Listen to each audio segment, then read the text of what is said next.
Oi, pessoal! Eu, como prometi para vocês, vou fazer aquela revisãozinha com um apanhado geral, como a gente não está tendo nas nossas aulas, né? É, e as aulas presenciais, né? Vou tentar fazer um apanhado geral para vocês e para que a gente não fique tão perdido e que vocês possam também, talvez, sanar um pouco das dúvidas de vocês, tá? Vou falar um pouquinho sobre o reino Monera, Protoctista, desculpa, e Fungi. Esses três reinos, na verdade, como a gente já estudou, existe uma classificação acima de reinos que são os domínios. O reino Monera, que faz parte dos grupos dos seres vivos, ele hoje em dia ele tem uma classificação um pouco diferenciada, que é o domínio, tá? Ele, como o reino Monera descobriu-se que não teriam só um tipo de procariontes, né, de organismos procariontes, ele foi dividido em algo um pouco acima de reinos, que é o domínio das bactérias e das arqueobactérias.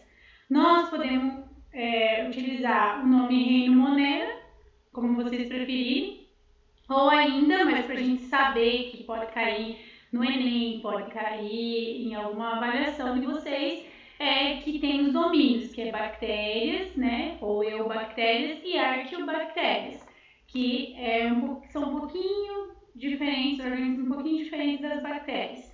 E aí os outros organismos vivos que formam os outros reinos, que são os organismos do domínio eubactéria, tá? Aqui tem uma divisão que não é mais usada, ó. Classificação não mais aceita, que é o que? Esse reino aqui, que agora foi dividido em dois domínios, tá? Esses dois domínios que formam o domínio eubactéria, que são as bactérias verdadeiras, né? E as arqueobactérias, que são um tipo de bactérias um pouco diferente. São todos procariotos, todos procariontes, normal, tá? E aí tem os organismos que são eucariontes, que são todos os outros que não são procariontes, tá? Então, tirando o domínio das bactérias e das arqueobactérias, todos os outros são eucariontes. Lembram lá o que é um organismo eucarionte? Quem não lembra tem que ir lá pesquisar e estudar. O eucarionte, ele tem o organismo na célula dele, né, uma estrutura chamada núcleo celular. Ele vai formar uma carioteca, que é uma membrana nuclear, que vai dividir o DNA, né, do restante das organelas. Os procariontes são uma célula mais simples e a gente vai conhecer agora e vai perceber que ela não tem essa divisão. Olha lá, então, os três domínios. Domínio das bactérias, das arqueobactérias, são bactérias mais extremófilas. O que é extremófila, professora? Que é mais esquisito. São bactérias que vivem em locais onde não, por exemplo, não tem oxigênio suficiente ou que a temperatura é muito quente. Então, o que vai acontecer? Elas vivem em lugares extremos, certo? E as outras bactérias, que são bactérias que a gente costuma ter no nosso organismo, né? Fora da pele, ou que muitas causam doenças para o nosso corpo, certo? E ainda os eucariontes, que são do domínio eucária, que são o quê? Os protozoários e algas, né, que são do reino protoctista, que é um novo nome que é utilizado, que não envolve então só protozoários, mas também as algas estão nesse reino, tá? As plantas, tá? Os animais e os fungos, ok? Esses são os organismos do domínio eucária. Ah lá, então os procariontes e os eucariontes, olha lá a diferença. Quando eu falar de bactéria, eu vou estar falando desse tipo de célula aqui, ó, desses organismos aqui. São organismos bem pequenos, muito menor que a célula eucarionte. Não tem todas essas organelas aqui, só tem ribossomo aqui, ó. A organela que é comum entre uma célula procarionte e eucarionte são os ribossomos, mas ainda o ribossomo da célula procarionte, ele ele é diferente, ele é menorzinho, tá? Ele tem uma outra estrutura, mas ele é um ribossomo que tem a mesma função, que é o quê? Produzir as proteínas, né? E justamente nesses ribossomos é que atuam os remédios, os antibióticos que vão estar tratando de doenças causadas por bactérias. Vou tomar um cafezinho que hoje está frio. Então, esses ribossomos, eles estão presentes tanto em uma célula quanto a outra. Mas, ó, se vocês observarem a célula procarionte, ela tem o DNA aqui, ó, espalhado, ó. Ela não tem um núcleo, igual essa aqui, ó. Tem um núcleo, que tem um lugar onde fica o DNA protegido. Então, essas células aqui, acontece muito mais mudança, né? O DNA dela muda muito mais rápido, né? Ela é utilizada também, as bactérias elas são utilizadas também na indústria, então elas para produzir, por exemplo, insulina, né, como um medicamento, para produzir, quando eu quero proteínas específicas, eu uso bactérias específicas para produzir, porque o DNA delas é mais fácil de controlar aqui, tá?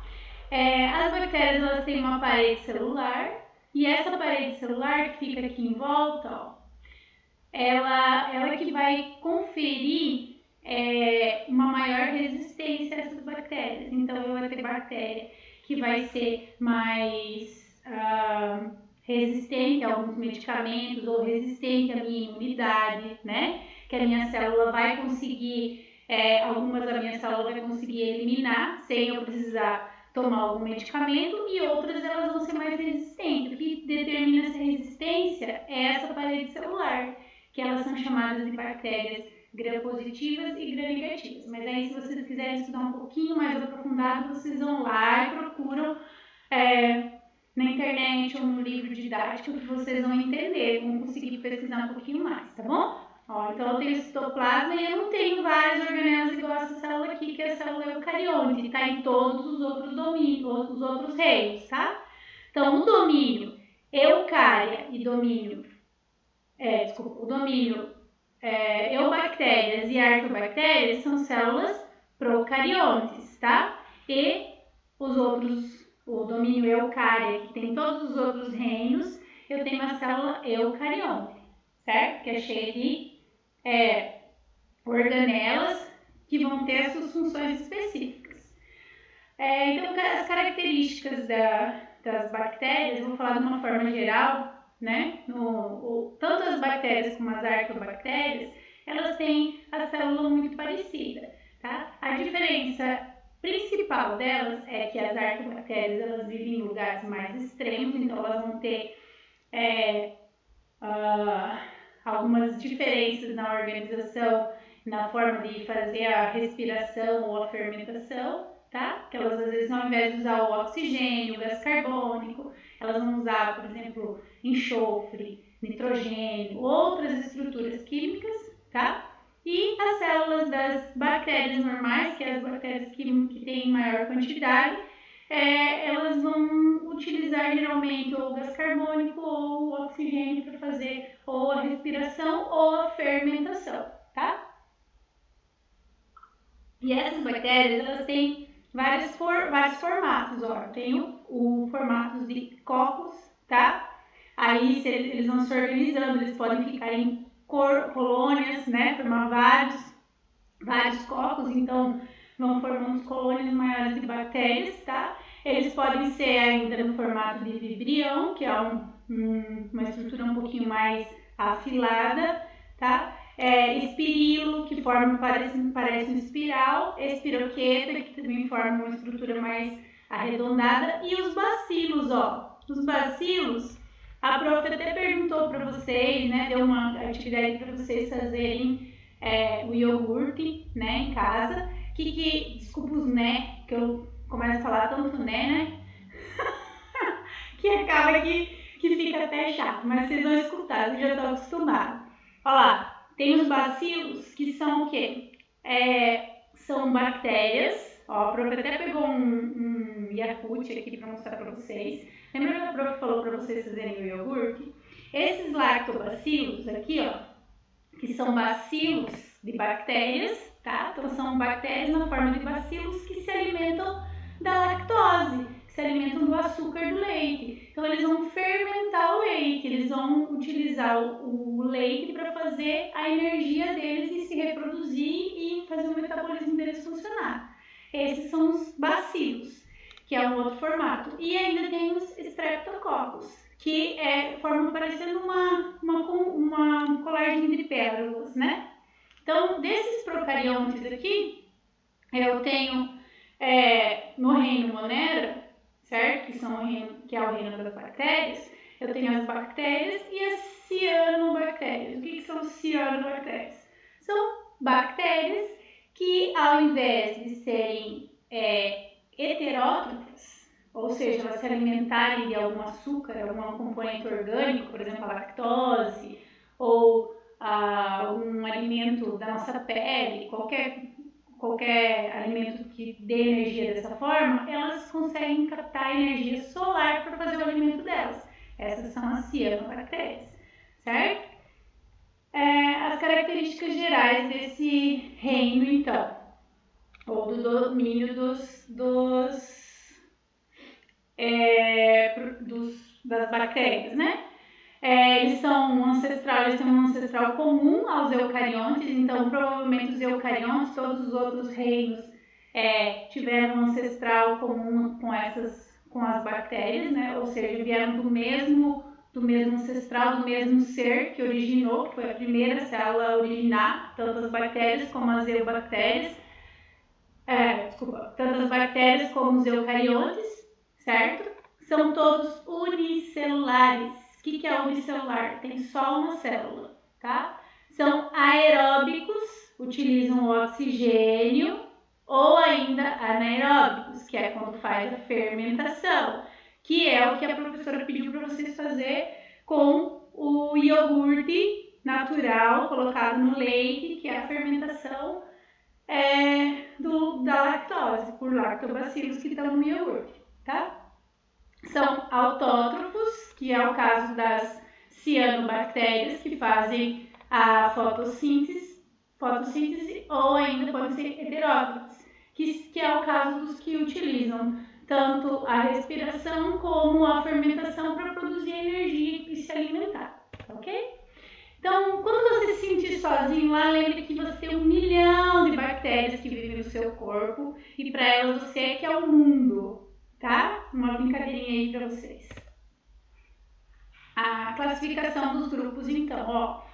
Hoje em dia, que a prof já falou, eu tenho as eubactérias, que têm as características que a professora acabou de falar, as arqueobactérias, que também têm essas características, são procariontes, tá? São unicelulares, mas elas vivem em lugares mais extremos, se alimentam de coisas mais extremas, conseguem, por exemplo, viver lá no vulcão, conseguem viver em uma estrutura muito abaixo da terra, por exemplo, onde não chega lá o oxigênio, etc.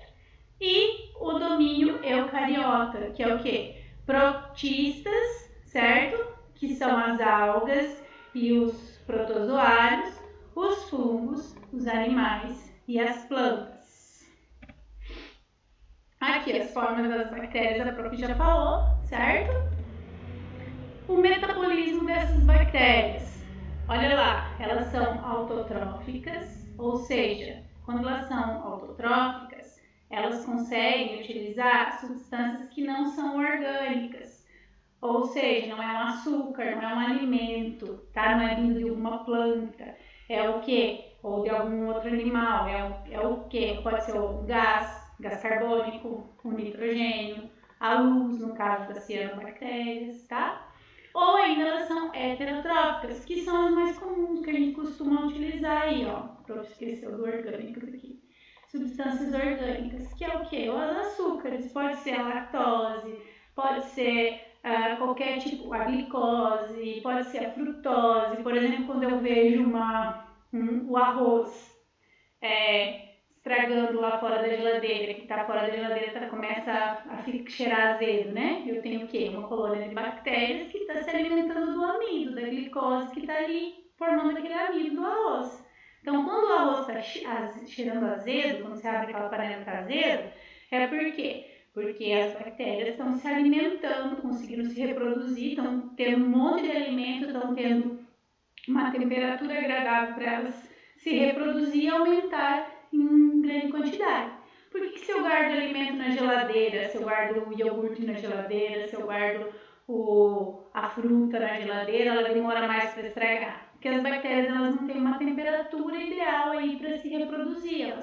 Ou elas sentem, por exemplo, elas diminuem o metabolismo. Quando a gente está com frio agora, por exemplo, a gente não fica mais querendo ficar mais paradinho, querendo ficar mais quieto para guardar energia, né? Então, o que acontece? As bactérias são da mesma forma, elas tentam guardar ali a energia, elas não veem que o ambiente não está bom para elas se reproduzirem e ficam guardadinhas.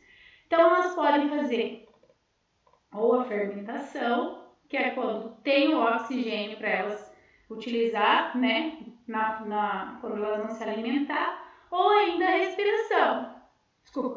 Fermentação quando elas não têm o oxigênio, e a respiração quando elas têm o oxigênio disponível. Então, se eu deixo lá uma panela de arroz no fogão e as bactérias começam a se reproduzir, elas estão provavelmente se alimentando daquela glicose ali do amido do arroz e estão com o oxigênio disponível, então elas estão utilizando o oxigênio e fazendo respiração. Por quê?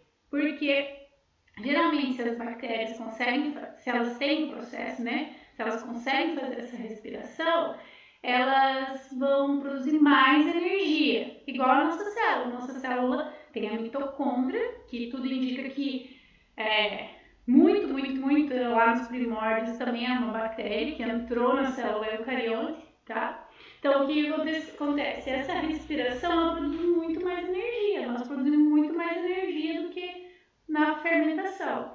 O único momento que acontece fermentação nos eucariontes é quando a gente produz o ácido lático lá no músculo, né? Que é o que? O exercício anaeróbico. Então, eu estou fazendo uma fermentação no meu músculo, faltou oxigênio, eu começo a fazer a fermentação. Igual as bactérias. Quando vocês iam fechar o litro lá do leite para fermentar, os lactobacilos iam fazer a fermentação do leite sem oxigênio, tá? E aí formar o processo, ia fazer o processo de fermentação, senão não ia acontecer. Da mesma forma, ou ia acontecer um pouquinho diferente. Da mesma forma, por exemplo, quando eu vou fazer aqui, ó, a fermentação alcoólica, que é produzir o álcool, ou produzir a cerveja, né? Ou produzir algum alimento de base alcoólica, o fermento do pão, né? Tudo isso são feitos por fermentação alcoólica, só que o fermento do pão, ele é feito por uma levedura, que é do outro grupo, que é o fungo. Não confundam isso, tá? Não deveria nem ter falado, falei porque eu lembrei aqui da fermentação alcoólica, que não é só fazer o álcool etílico, né? Ou ainda pode ser a fermentação acética, que é aquela fermentação que vai fazer o vinagre, né? Então, também é uma forma de fermentação, que é formar o quê? Transformar o quê? A glicose em energia para a gente utilizar. E essa fermentação láctica é feita principalmente por lactobacilos, que são um tipo de bactéria. A reprodução dessas bactérias vai acontecer principalmente por divisão binária, que é o que? É uma forma de reprodução assexuada. Então, elas se reproduzem muito rápido. Inclusive, sugere-se que a cada 25 minutos ela pode se reproduzir em duas. Né? Então, ela pode conseguir se reproduzir. Enquanto a gente, por exemplo, uma célula, um organismo animal, por exemplo, humano, vai demorar 9 meses para se reproduzir, ela vai demorar 25 minutos. Por isso que uma doença causada por bactérias, ela pode evoluir muito rápido, né? E ela ainda pode fazer a reprodução sexuada, que aí é pela transformação, conjugação e transdução, que é quando acontece uma troca de material genético entre elas, tá? Mas a base de tudo isso acontece da mesma forma, que é duplicar esse DNA aqui, ó, né? Ela forma uma cópia do DNA dela e vai se dividir ao meio aqui, formando duas bactérias. As principais doenças causadas por bactérias em seres humanos, olha lá, o botulismo, a cárie, a cólera, desinteria bacilar, a febre tifoide, olha lá, gonorreia, o tétano, a tuberculose, a sífilis, a pneumonia, a meningite, que é uma bactéria que atinge lá as meninges, né? Então, são várias as doenças que são causadas por bactérias no ser humano. Mas, além das bactérias que causam doenças, a gente também tem as bactérias boas, né? Então, eu tenho bactéria lá na minha pele, eu tenho bactéria que forma a minha microflora intestinal, por isso que é bom quando a gente toma lactobacilos. Então, ela vai ajudar a digerir alguns alimentos que eu não consigo digerir direito, tá? E aí é que entra, por exemplo, quando eu tenho alguma doença causada por bactérias, eu vou tomar um remédio, que é o antibiótico, certo? Que vai ajudar com que eliminar essas bactérias do meu organismo, certo? Então, o antibiótico é bio, de vivo, biótico, de vivo. Por isso que ele funciona só para bactérias. Por isso, se eu tiver uma virose, uma doença causada por vírus, né? Por exemplo, o coronavírus agora, o Covid. Se eu usar um antibiótico, não vai adiantar nada. Por quê? Porque ele não vai conseguir eliminar o vírus, ele elimina bactérias. Porque ele age justamente no ribossomo da bactéria. Todos os antibióticos, né, a maioria deles, agem nesse local. E aí elimina a reprodução dessas bactérias e consegue controlar aquela doença que é causada por ela, uma infecção que é causada por ela, certo? Só que aí, o que acontece? Os antibióticos, eles acabam também, acontecem algumas coisinhas negativas também se eu tomo um antibiótico, por isso que os médicos, eles vão receitar o antibiótico em casos assim que você está com uma doença muito perigosa, né? Ou que você não consiga eliminar aquela bactéria, que você tem que tomar esse antibiótico até o final para você ter certeza que aquelas bactérias foram eliminadas todas, para não criar uma resistência, porque se sobrar uma bactéria ali, essa bactéria, ela consegue transformar um pouquinho o DNA dela, porque ela tem uma estrutura chamada plasmídio, que é um pedacinho de DNA, e ela consegue transformar um pouquinho esse DNA dela e ficar resistente àquele remédio. Então, o que acontece? Se eu não tomar certinho aquele antibiótico, as bactérias elas podem se tornar resistentes, pode chegar um momento que eu não consigo mais me livrar de determinada infecção. E ainda, se eu utilizo antibióticos, eu não mato só as bactérias ruins que causaram doença, mas eu mato também as bactérias boas, né?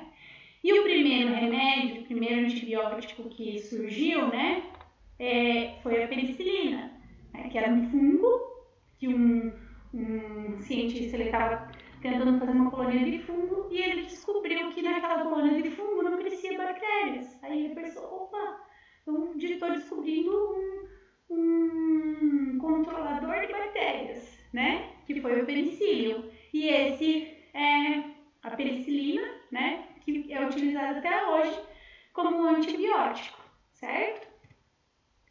Aí, então, mais uma charge aqui só para vocês, só para a gente descontrair. O médico perguntou, por que você tomou a medicação às 6 da manhã se eu disse para você tomar às 9? Aí eu respondi, doutor, era para ver se eu conseguia pegar as bactérias de surpresa. Aí, apoia as bactérias, elas são a única cultura que algumas pessoas têm. Aí, tem mais uma breve explanação aqui sobre as arqueobactérias, que são aquelas bactérias que são chamadas bactérias primitivas, que antes todas elas eram do reino Monera. Aí agora eu dividi em 2 domínios, tá? Então todos os procariontes são divididos em 2 domínios, as arqueobactérias e as eubactérias. Mas as duas podem ser formadas então no reino Monera. Elas surgiram lá há mais de 3 bilhões de anos atrás, vivem em condições extremas, que a Prof já falou, tá? E elas se diferem das bactérias porque elas não possuem a mureína, que é uma estrutura específica de bactérias, tá? E também pelo RNA, que é um pouquinho diferente, tá? E a composição da membrana. Então, elas são inclusive um pouquinho, elas são mais parecidas na sua estrutura geral, assim, tirando a parte delas não terem núcleo, não terem as organelas, elas são mais próximas das eubactérias, dos eucariontes do que a própria estrutura da célula da bactéria, tá? São classificados nesses 3 grupos aqui: termoacidófilas, metanogênicas e halófilas. O reino prototistas é formado por quem? Protozoários e algas, certo? Pô, vou fazer um resumão, por quê? Porque a gente não consegue fazer todas as aulas certinhas, todas as coisas como a gente gostaria que fosse na aula presencial. Então, vou fazer um resumão, depois vocês podem, a gente vai fazer uma reunião no Zoom, tá? E aí vocês podem tirar as dúvidas que vocês tiverem por lá também. Então, vão anotando aí no caderno do ladinho aí, qualquer dúvida que vocês tiverem, vocês já vão colocando. A prof falou isso e me explicou certinho. Aí eu explico para vocês na reunião, tá? Os protozoários, eles são diferentes, por exemplo, do reino anterior, que é o reino Monera, porque eles são todos eucariontes. O que é eucarionte? Aquela célula formada por organelas e núcleos, tá? O núcleo. Quem faz parte desse reino aqui, que são todos eucariontes, prototistas, são os protozoários e as algas. Esses 2 grupos aqui são diferentão, por isso que eles foram agrupados nesse reino aí, tá? Que é o reino diferenciado. As algas antes eram muito parecidas, consideradas muito parecidas com as plantas, então elas faziam até parte do reino Plantae, que foram tiradas desse reino, porque se observam muitas estruturas diferentes, certo? E os protozoários, eles sempre foram, por isso que o reino era reino prototista, antes era reino só protista, certo? Então, incluíram as algas aqui nesse reino. Eles são eucariontes, eles são, no caso, os protozoários são unicelulares, estão formados por uma célula só, e eles são heterotróficos. O que é heterotróficos? Eles precisam se alimentar de algum organismo, alguma composição orgânica, ou seja, um açúcar, né? Uma proteína, alguma coisa assim. Quem são exemplos desse reino, desse grupo, né? Sub-reino, que são quem? A ameba, o paramécio, o Trypanosoma cruzi, que causa a doença de Chagas, tá? O plasmódio, são exemplos de protozoários. Esses protozoários, então, eles sempre vão ter um organismo só, eles fazem uma digestão intracelular. Então, dentro da célula, esse aqui é o paramécio, dentro dessa própria célula aqui, ocorre a digestão. Eles têm um vacúolo para guardar o alimento, guardar a água, né? Guardar as excretas deles. Eles podem ter cílios para se locomover, eles podem ter flagelos, tá? Que é o caso aqui, ó, giardia tem o flagelo. Giardia causa uma diarreia muito forte quando a gente vai para a praia e a gente toma um pouquinho daquela água do mar. Geralmente você pega giardia, você fica com giardíase, então você tem que tomar um remedinho lá para eliminar ela, porque senão você fica com uma dor de barriga tremenda.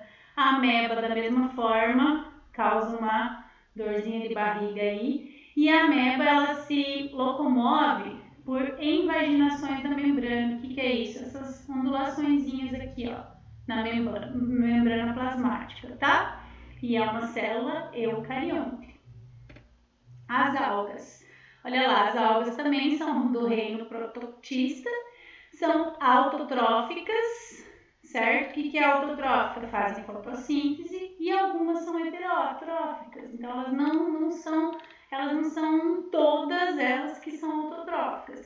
Elas têm a célula muito parecida com um protozoário, tá? Elas podem ser unicelulares ou pluricelulares, olha o tamanho dessas aqui, são pluricelulares. Só que elas não possuem tecidos verdadeiros, por isso que elas não são lá do grupo das plantas, tá? E também porque algumas delas são heterotróficas, então elas os pesquisadores foram observando várias características que tiravam ela daquele grupo das plantas. Elas também não têm vasos condutores, que é comum nas plantas, certo? E elas são aquáticas, então elas vivem sempre na água. As algas, elas são muito importantes, por quê? Porque elas fazem aquela maré vermelha, elas que são os principais produtores de oxigênio, então não é lá a Amazônia, que é o pulmão do mundo, e sim são as formações de algas, que são os maiores produtores de oxigênio, tá? Em todo o mundo. Elas formam um fenômeno que é muito lindo, que se vocês quiserem pesquisar depois na internet, aí ele se chama luminescência. Então, são algas específicas que começam a brilhar durante a noite, então na maré elas formam um monte de luzinhas assim e ficam lindas. Das algas que vem o sushi, das algas que vem o agar, que faz a gelatina. Então, as algas elas são super importantes. O botox, o próprio botox é feito por algas, tá? Então, ela tem várias várias importâncias para o ser humano. E por último, desse vídeo aqui, a gente vai estudar o reino fungi, que você já tem uma atividadezinha lá até para conduzir no Classroom. Esse reino fungi, ele é formado por todos os organismos eucariontes, então a célula tem um núcleo organizado. Eles podem ser unicelulares, que é o caso da levedura, certo? A levedura é aquela que vai formar o fermento, tá? Que vai causar é um tipo de fungo unicelular que causa algumas doenças, por exemplo, candidíase, tá? Então, são fungos que eu não consigo observar a olho nu, tá? Geralmente eles são microscópicos. Inclusive, tem uma levedura que ela é muito utilizada, né, que também ela se alimenta, faz fermentação e se alimenta do açúcar do leite, que é a lactose, que é as leveduras que estão junto no kefir, né? Já ouviram falar em kefir? Se não ouviram ainda, vocês pesquisam lá. São uma misturinha de levedura com bactéria que formam um probiótico. O probiótico são as bactérias e as leveduras que vivem lá no nosso organismo para ajudar o nosso intestino a funcionar, nosso organismo a digerir certos alimentos, tá? Então vai ajudar o nosso organismo a funcionar melhor. E ainda elas podem ser pluricelulares, são quando elas formam esses cogumelozinhos aqui, que são maiores, tá? Que eu consigo observar. Então eles são chamados de organismos pluricelulares nesse caso. Eles têm uma parede celular que é formada por quitina, então é diferente da parede celular lá das bactérias e é diferente da parede celular das plantas. E ao contrário do que muita gente acredita, o fungo ele não faz fotossíntese, ele não tem nada a ver com planta. Então o fungo ele é um decompositor, ele se alimenta de açúcares, né? Ele se alimenta igual o ser humano se alimenta, só que ele decompõe aquele alimento, ele consegue sugar o que ele precisa do alimento e deixar os restos ali no local. E isso faz a decomposição, então ele também é muito importante para a natureza, né? Para a ciclagem de nutrientes, certo? E em alguns casos ele também é parasita, né? Que é o caso quando que ele forma doenças, né? Que ele causa doenças, como a candidíase, por exemplo, no ser humano, algumas micoses, entre outros. Eles podem ser aeróbicos, utilizam oxigênio, ou ainda anaeróbicos, que é quando eles fazem a fermentação, que é o caso do fermento do pão, que é o caso aqui da levedura que forma o kefir, que eu falei para vocês. Tem N tipo de fungos que são anaeróbicos, tá? E no caso quando eles são anaeróbicos, eles são anaeróbicos facultativos. Então, eles só vão ser anaeróbicos se ele não tiver oxigênio. Por quê? Porque se ele tiver oxigênio, ele vai produzir mais energia, então ele vai preferir utilizar o oxigênio.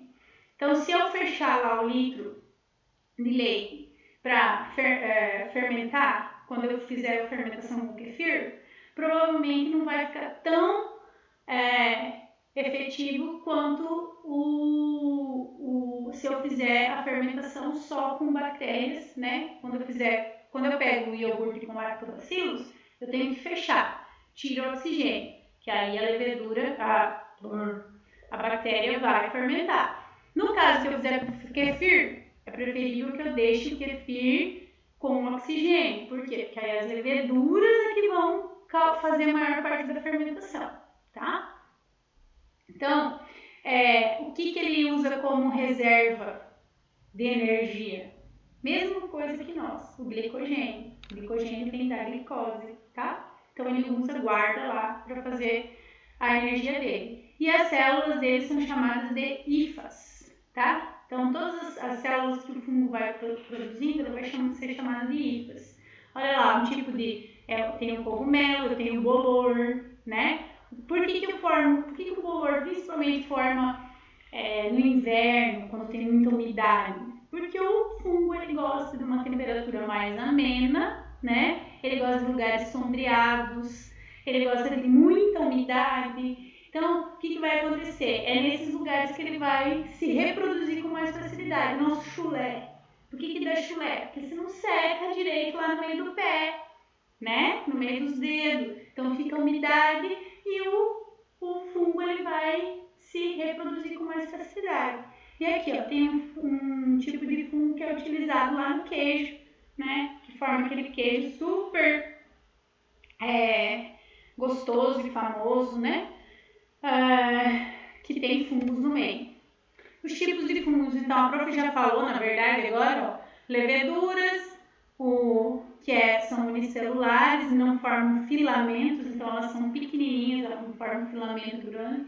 O bolor, que forma filamentos e colônias. Então, quando você pega um pão lá que está com um pouquinho de bolor, você não vai poder mais comer aquele pão, porque não vai ser só aquele lugar que tem o bolor que você está vendo, é que está o fungo. O fungo já formou um monte de filamentos lá para dentro do pão, então aquele pão provavelmente já está cheio de fungos, tá?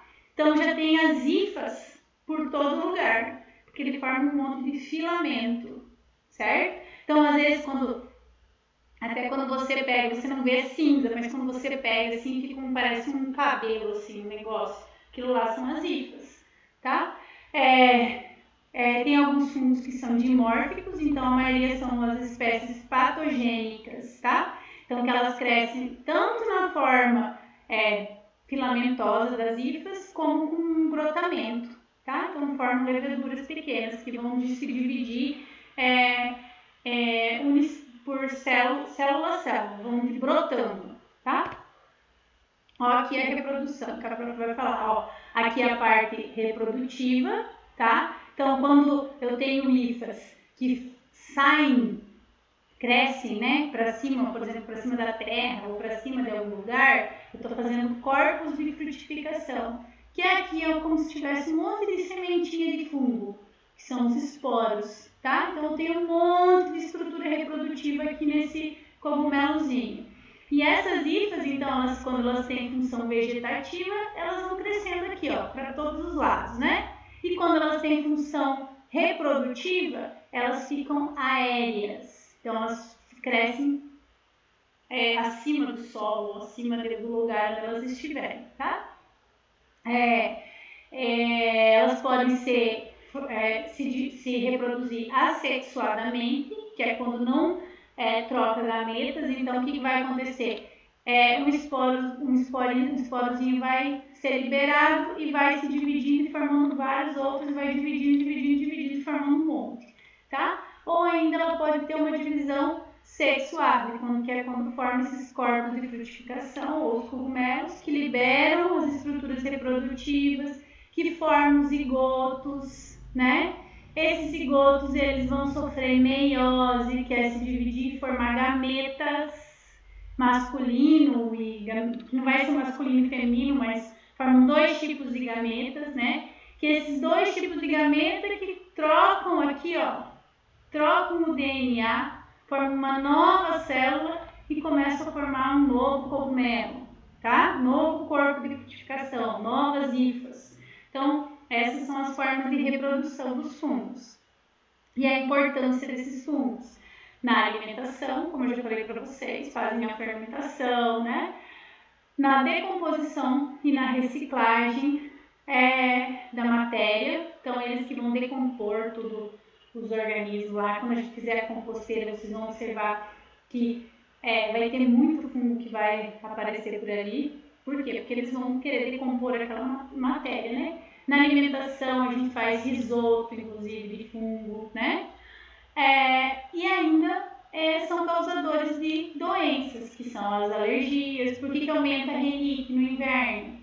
Porque o fungo ele se sente com mais condições de se multiplicar. Então, aquele lugar úmido, lugar mais fresquinho, ele consegue se multiplicar muito mais, e aí aumenta as alergias. Ele pode ainda causar intoxicação. Quando eu como um alimento cheio de fungo, eu posso ter toxinas, que ele produz toxinas. Inclusive tem cogumelo que é utilizado para os caras ficar doidão, né? Forma LSD, que é aquela droga lá. São tudo componentes químicos dos cogumelos. Inclusive, se você vê um cogumelo lá, você acha que pode comer, não vai comer não, porque ele pode te matar. Tem cogumelo que tem muitas toxinas. Então, para você, por exemplo, na Europa, eles saem colher cogumelos tem épocas do ano que eles colhem cogumelos, mas eles sabem qual que ele pode colher. Não é qualquer um não, então não vai sair pegando qualquer cogumelo para fazer risoto que não vai dar certo não, tá? E ainda tem as infecções que são causadas por esses fungos, que pode ser a candidíase, a micose, a caspa, tá? A seborreia, é tudo causado por fungos, tá? Então esses são os organismos do reino fungi. Qualquer dúvida, pessoal, que vocês tiverem, a gente vai marcar. Na semana que vem eu vou colocar um calendário lá para a gente fazer reunião no Zoom. Então vocês anotem todas as dúvidas que vocês têm, que a gente vai fazer a reunião e depois a gente vai fazer uma atividade avaliativa, tá? Beijos, e eu estou com muita saudade de vocês.